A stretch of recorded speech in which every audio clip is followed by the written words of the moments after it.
السلام عليكم واهلا وسهلا بكم. اليوم ان شاء الله جيتكم فيديو جديد فيه كل طاقه ايجابيه. غادي نحضر لكم شكل من الاشكال ديال لي صابلي.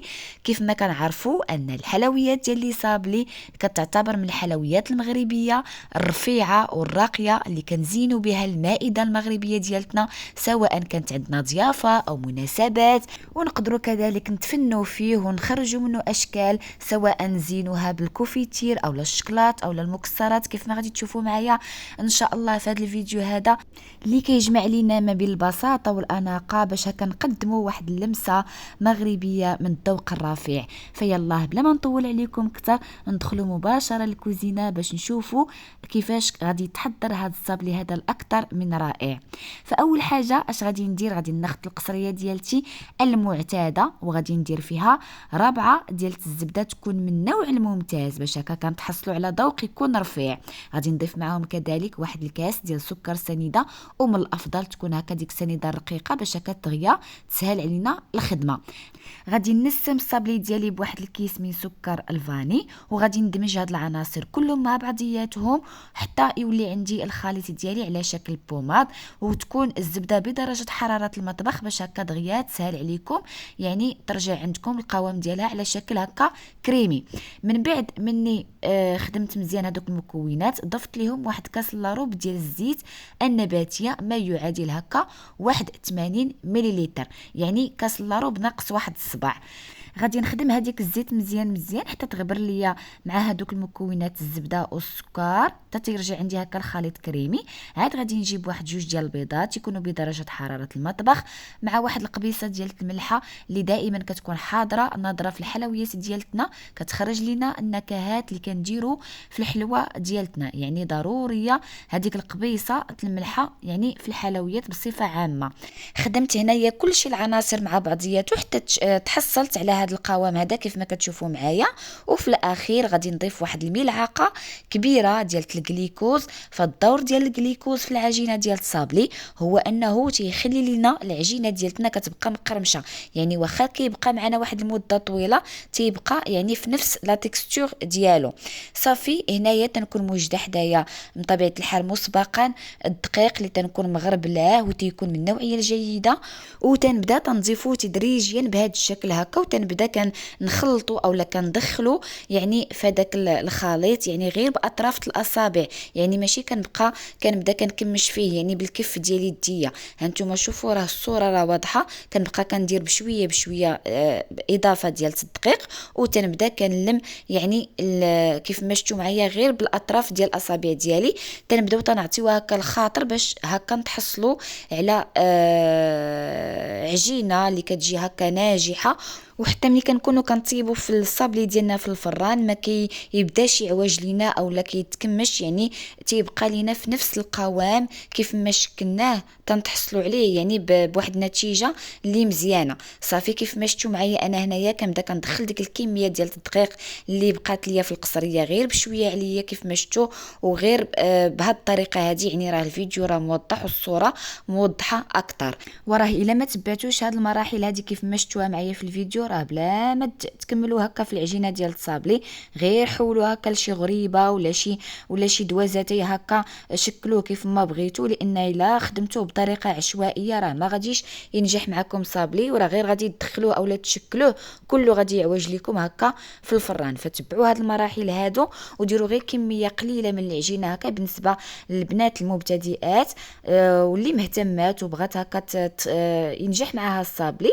ف تبعوا هاد المراحل هادو انا متاكده ان شاء الله راه غادي ينجح معاكم.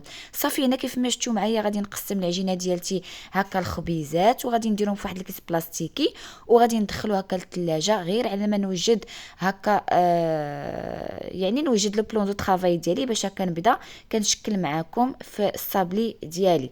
صافي انا هنا غادي نديرو تقريبا درتو غير واحد 10 ديال الدقائق في الثلاجه، لان كان عندي الحال سخون بزاف والكوزينه كانت عندي سخونه بزاف، فلهذا اضطريت انني نخليه شي شويه هكا في الثلاجه، اولا تقدروا تدخلوه حتى المجمد.